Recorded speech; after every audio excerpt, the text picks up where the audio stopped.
Sit down, look at your finances, see where you are, and it could be a small tweak, such as I'm not going to go out to eat. I'm a cook.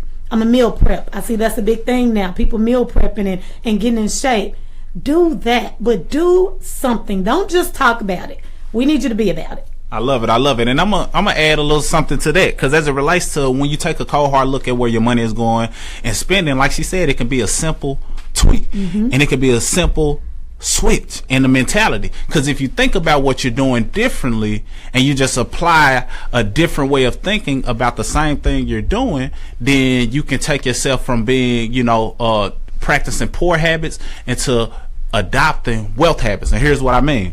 So instead of us or if you fall into the same scenario to where you spend a lot of money in different areas, for us it was a lot of eating out.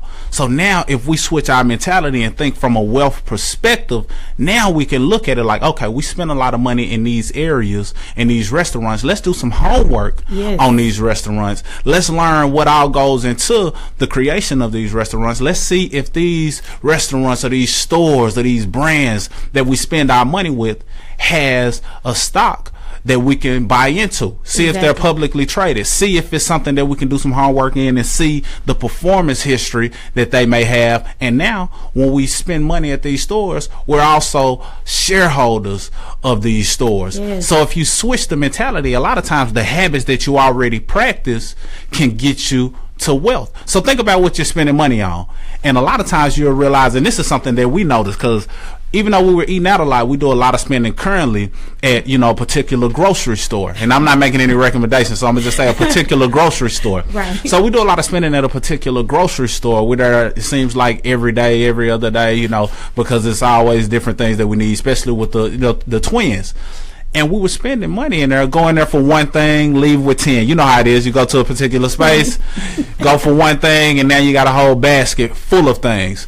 So we started looking into the company itself and realized the money that we were spending to buy the items within the store, we could have owned several shares of for less than the amount that we were checking out each and every time we were going there. So if you look at a lot of these stores and places that you spend your money, you'll be shocked to find out that you spent more money on a product when you could have bought ownership into the company as a whole. So we got to start thinking about being owners instead of always consuming. That's truly the problem. A lot of us are just consumers. We good at making the money, but then we're also excellent at spending the money, and the money not bringing us any additional value. But when you look at it from an investing standpoint, a wealth standpoint, now you can invest into the things you're spending your money, and now that money brings you back more money. And this is something, a practice that I thought about, but I think I'm gonna just throw it out there publicly because I think it may benefit someone. See if you can start mirroring your spending. Mirroring your finances. And what I mean is, a mirror puts off a reflection. So if you spend a certain amount at a particular area and it wasn't an asset, meaning that it took money away, it didn't bring any additional value, so it was a liability to you, start looking at it. Hey, if I spend $20 here on this trash, let me mirror that spending and spend $20 into buying something that's an asset. So if you mirror your spending, a lot of times you'll have a guilty conscience in order to get wealthy. It'll make you want to mirror the spending that you did, even if it was bad, and like, okay, I spent $20 that I ain't have to spend. Let me at least spend $20 into my future, into my investments. And by doing that, practicing that habit, I think you'll have no choice but to gain wealth. So try mirroring your finances, or looking at what it is that you're spending money on currently and seeing if you can take some ownership in the things that you're already spending on. So that way you're still doing the same things. A lot of times people don't like drastic change. So you're still doing the same things.